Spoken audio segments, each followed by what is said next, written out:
So we got a question in about parenting from a member, and who said, I'm looking forward to the discussion on the topic of parenting, even though I'm not a parent at the moment. I'm a busy junior doctor and I'll be turning 36 next month. I'm single and don't have children, but I would love to have some in the future.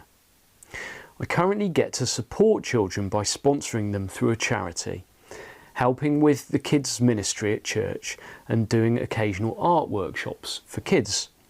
So my question is, I was wondering if having a child of your own becomes a barrier to being able to help children more widely, because it takes so much energy and so much of your attention.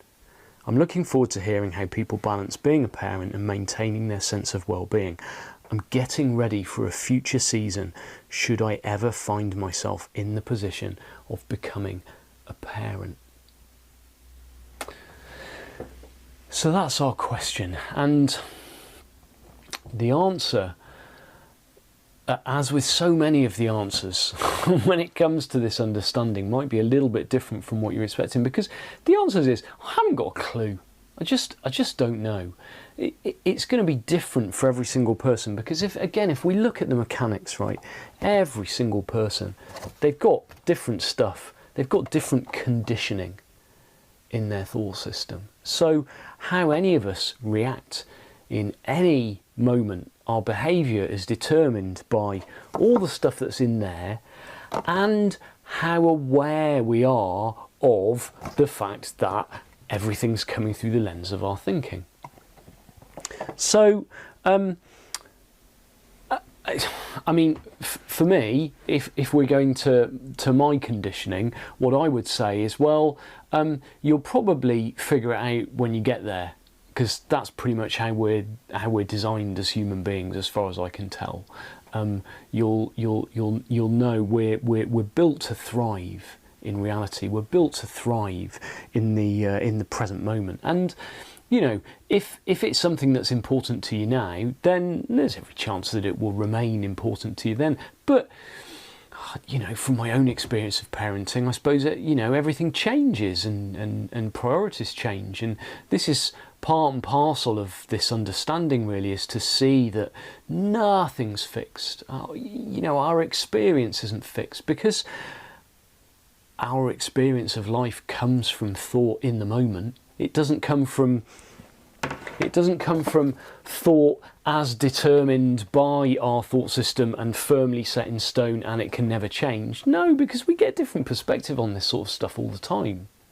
So the answer is, I don't know. Now, it seems to me there might be a little bit of a subtext here, and if I'm reading between the lines incongruously, then, you know, fair enough, and I'm sorry, but it seems to me that there might be a little bit of a subtext that's saying, well, I'm weighing up the pros and cons here, because it's all going to go into, you know, like a bit of a sort of a decision matrix as to whether or not to have kids.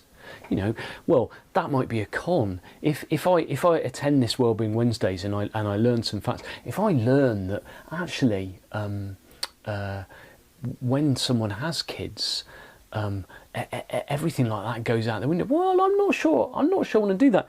And again, it's really important to see what's going on here, because this whole question is the output of a thought system that's trying to predict the future. It's trying to predict the future. It doesn't know what's going to happen, but one of its jobs is to create these storylines and try and figure things out. And I remember a big decision I had myself once, where I was weighing up the pros and cons of carrying on with or giving up my master's degree. I was doing a master's in health informatics, and it was this you know, my thought system was projecting off into the future and trying to figure out what it would be like if I carried on doing the MSc, and what it would be like if I didn't. And so I actually took the products of my thought system and I wrote them down on paper. I remember quite clearly having a list of pros and cons, which is kind of what we've been taught, isn't it? Which is, you know, it's fair enough, it's innocent enough. and I wrote this list of pros and cons, and I think the pros vastly outweighed the cons, but just like doing that, I got to a point where it's like, well, do I want to do it or do I not? I don't want to do it. I completely ignored that, the outputs of that, and I just decided, well, I just don't want to do it anymore, and I'm not going to, so I stopped. And so, you know, just to help you see the kind of like the difference in the way that we've been taught to make decisions. Decisions ultimately come down, it's either a clear yes, or it's a clear no, or it's a don't know. It's a clear yes, a clear no, or don't know. If it's a don't know, then it will turn into a clear yes or a clear no when it needs to, you know. And it's just about sort of getting comfortable with the don't know. Now, I have a little quote I want to read to you, which sprang to mind when I read this question, and it's from the television programme This Is Us. One of the characters is about to have a baby, and he's a bit of a self-confessed control freak, and he's managed his entire life working on the principle that if he can control his environment such that things turn out the way that he wants them to, he'll be okay. Well, he's about to have a baby. He's about to have a baby the next day. His wife's due to go in for an induction the next day, and he's completely losing the plot because he's realised that there's no controlling the environment when there's a new baby and there's a new baby on the way. It's quite funny, and he gets just randomly talking to this store clerk, and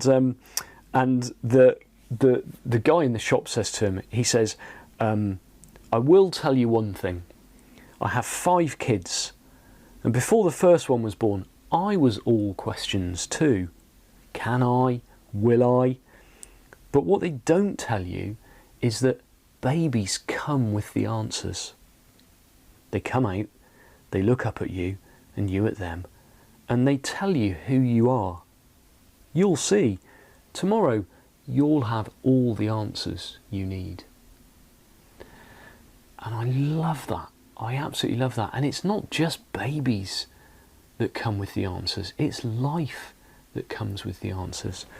We can waste a lot of time and energy debating stuff in here about how things are going to turn out and how we're going to feel when they do turn out, however they turn out. And all of it's made up. You can completely let go of all of that, because not only do babies have the answers, but life, when it shows up, has the answers. So I hope that was a helpful answer.